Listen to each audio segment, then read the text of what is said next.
आप सबका मैं अपने YouTube चैनल पर हार्दिक स्वागत करता हूं। हमारे चैनल पे आप नए हैं तो चैनल को करें सब्सक्राइब और जुड़ें हमारे साथ।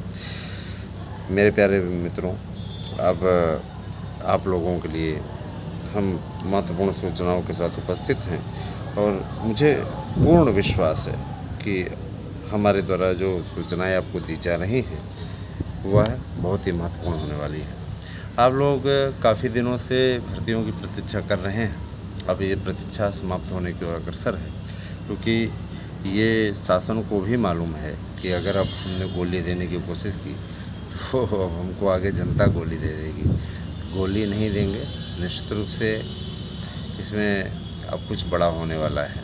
और एक चीज़ और मैं कहना चाहूँगा, LT ग्रेड, TGT, PGT, प्रवक्ता, GIC प्रवक्ता, इन सब से रिलेटेड जो विशेष कार्यक्रम शासन के द्वारा बनाए गए हैं, नए आयोग के जरिए कार्य हो रहा है, वह धीरे धीरे अब प्रगति की ओर बढ़ रहा है।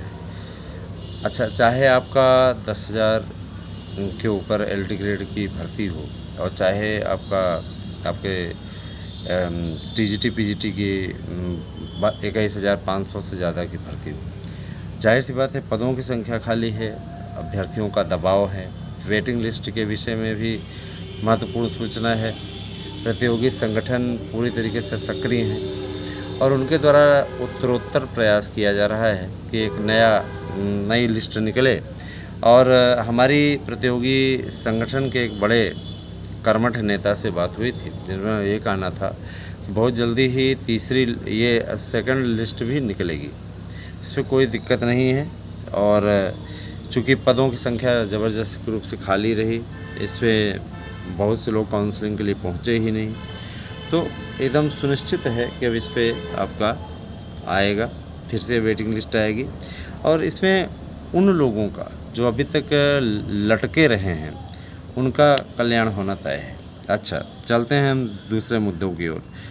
बहुत दिनों से ये मुद्दा आप लोगों के बीच में एक उलझन बन करके आता जा रहा था। मैं इस पे बताना चाहूँगा कि पहली बात, जो लोग ये 72,825 के प्रकरणों को लेकर के अभी तक अंधकार में हैं, मैं उन्हें स्पष्ट कर देना चाहता हूँ। काउंसलिंग के लिए पत्र आ चुका है, जिसमें यह बातें स्पष्ट हो चुकी हैं कि पुराना विज्ञापन और नया विज्ञापन में आवेदक जो थे लगभग समान थे। और इसमें जो आवेदक नए थे, यानी जिन्होंने 2011 के पुराने विज्ञापन में आवेदन नहीं किया था, उनके लिए ये सूचना है कि उनकी काउंसलिंग के लिए उनको आमंत्रित किया जाएगा, उन्हें बुलाया जाएगा।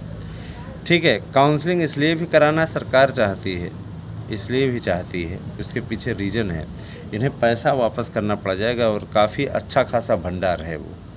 सिंपली ऐसे नहीं कि मतलब थोड़ा बहुत है ना, निश्चित रूप से बहुत है। आज 20 तारीख हो गई, जाहिर सी बात है कि लगातार सरकार पर दबाव बढ़ रहा है। हम लोगों ने भी काफ़ी ट्विटर अभियान इत्यादि चला करके रखा हुआ है, जिसके चलते ये पूरी तरीके से प्रेशर कुकर बन चुके हैं। इनके पास में एक ही विकल्प है, काउंसलिंग कराएं ताकि जिल्लत झेलने से बच जाए। रीजन इसके पीछे अभी तक जो रणनीति बनी है उसके हिसाब से दबाव की पॉलिटिक्स ही कार्य कर रही है। जाहिर सी बात है कि अगर बीएड का वोट चाहिए तो बीएड वालों की समस्याओं को भी सॉल्व करना पड़ेगा। बीएड की समस्याओं के साथ साथ BTC, BPED, CPED, DPED शिक्षा मित्रों की समस्याओं को भी दूर करना पड़ेगा। फिर हमारा YouTube चैनल केवल बीएड वालों का चैनल नहीं है, मैं स्पष्ट कर देना चाहता हूँ। शिक्षा मित्रों के भी हितों के लिए हमारे चैनल ने काफ़ी प्रयास किया है। लेकिन देखिए, शिक्षा मित्रों को परमानेंट जैसी बातों जो अफवाहें लोग फैला रहे हैं, परमानेंट तो किसी ज़िंदगी में नहीं हो सकते हैं। परमानेंट किसी ज़िंदगी में नहीं हो सकते हैं। परमानेंट इनको करने के लिए कोशिश अखिलेश यादव की सरकार में हुई थी। क्या हुआ इसका रिजल्ट? कुछ निकला नहीं रिजल्ट। आपने देखा, गलत तरीके से समायोजन के चलते बेचारे जो पा रहे थे वो भी बाहर होने के कगार पर पहुंच गए, है ना। इनकी स्थिति ऐसी हो गई, न घर के रहे न घाट के रहे। ये सब बर्बादी का कारण अखिलेश यादव रहे।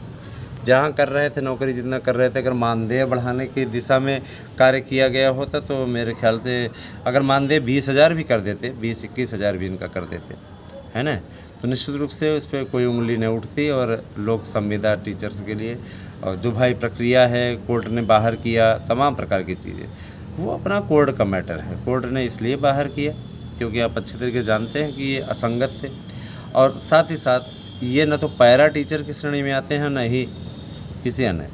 जाहिर सी बात है कि भाई जब आप उसके योग्य हो ही नहीं, बाहर तो आप हो गए, एकदम तय था और यही होना ही था। ये पहले से ही तय था कि इनकी दिशा यही होने वाली है। अच्छा, एक बात और दोस्तों, मैं ये देखता हूँ कुछ अराजक तत्व कमेंट अपाजी करते हैं। कभी कभी मैं कमेंट ऑन रखता हूँ, कमेंट तो मेरा ऑलरेडी ऑन रहता है, आप कमेंट करते हो, समीक्षा वाले में रहता है, समीक्षा करने के पश्चात मैं उसको ओके करता हूँ जो कमेंट रहते हैं। बहुत दिनों से वो नहीं था, आज कल हमने कमेंट थोड़ा सा ऑन कर रखा था। हमने कहा देखें क्या स्थिति है वर्तमान में, तो उस पर कतिपय लोगों ने कमेंट किया था। उनके कमेंट इस प्रकार से थे। एक का कहना था कि आप तो सरकारी नौकरी करते हो तो आप पैसे के लिए इतना क्यों मरे जा रहे हो। मैं उस इंसान को, है ना, उसका स्क्रीनशॉट भी मैंने रखा है और FIR भी मैं करवा रहा हूँ। मैंने पूरी प्रक्रिया पूरी कर ली है, बस आज में उसकी प्रति मिल जाएगी, उसके बाद में उसकी खोजबीन शुरू हो जाएगी, ठीक है। तो मैं उसे बताना चाहता हूँ, धीरू भाई अंबानी, मुकेश अंबानी, अनिल अंबानी के पास में अकूत का पैसा भरा हुआ है। पैसा कौन नहीं कमाना चाहता, लेकिन यहाँ पे ये आपके वही कहावत नहीं है, वो उसके चाटे प्यास नहीं बुझती। यहाँ पे मैं पैसा कमाने वाला काम नहीं कर रहा हूँ, है ना। ये जो मैंने बनाया है, इतनी मेहनत से ये चैनल मैंने बनाया है, ये चैनल उस समय हमने बनाया जिस टाइम लोगों की इसकी आवश्यकता थी, जिस समय उनकी मुद्दों को कोई नहीं उठा पा रहा था, उनकी कोई हेल्प नहीं कर पा रहा, तो न तो उनको कानूनी हेल्प मिल पा रही, न कुछ।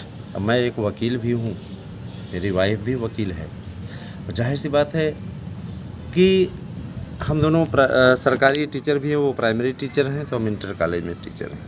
अच्छा, तो हमारे पास में ऐसा नहीं है कि हमको पैसे की कोई प्रॉब्लम है ना।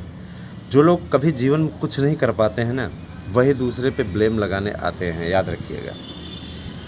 ऐसे लोग जिनका कोई वजूद नहीं है, जिन्होंने अपनी ज़िंदगी में कभी सफलता अर्जित नहीं की और भविष्य में सफलता अर्जित भी नहीं करेंगे, ऐसे जाहिल, निकम्मा और नाकारे लोग आकर के यहाँ पर इस प्रकार की बकवास चीज़ें करते हैं। और देखिए, निश्चित रूप से इनका कोई वजूद नहीं है। बहरहाल दोस्तों, मेरे बहुत से इष्ट मित्र कहते हैं कि आप परेशान बिल्कुल भी ना हो। जो भी लोग, है ना, याचिका में जोड़ना चाहते हैं, उनका वेलकम है।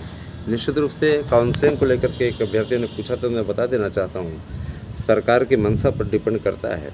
लिबर्टी मिली हुई है, जाहिर सी बात है। अब ये अच्छे तरीके से जानते हैं, सबकी काउंसलिंग तो नहीं होगी। समायोजन वाला चैनल पे आप जाइए तो समायोजन वाला जो है वो आपको समायोजित कराता रहेगा, है ना, वर्षवार होकर रहेगी, ये है, वो है, ऐसे है, वैसे है। अरे यार, झूठ उतना ही बोलो जितना पच सके, है ना। एक बार 2011 का समायोजन बोलते तो समझ भी आता, वर्षवार करा रहे माने सब आ जाएं, ताकि उनका एक ही मात्र उद्देश्य होता है, जानते हैं क्या, ताकि वर्षवार कराएंगे तो जितने BEd वाले हैं TG पास, वो सब देखेंगे हमारा वीडियो, है ना। वो इस चक्कर में रहते हैं कि सब देखेंगे। ऐसे पे 2011 वाला कराएंगे, 11 वाले समझदार हैं क्योंकि जान रहे हैं कि ऐसा कुछ भी नहीं होने वाला है ना। तो निश्चित रूप से वो लोग भी आधे से अधूरे आएंगे। तो इसी चक्कर में इस प्रकार की रणनीति इनकी बनी हुई है।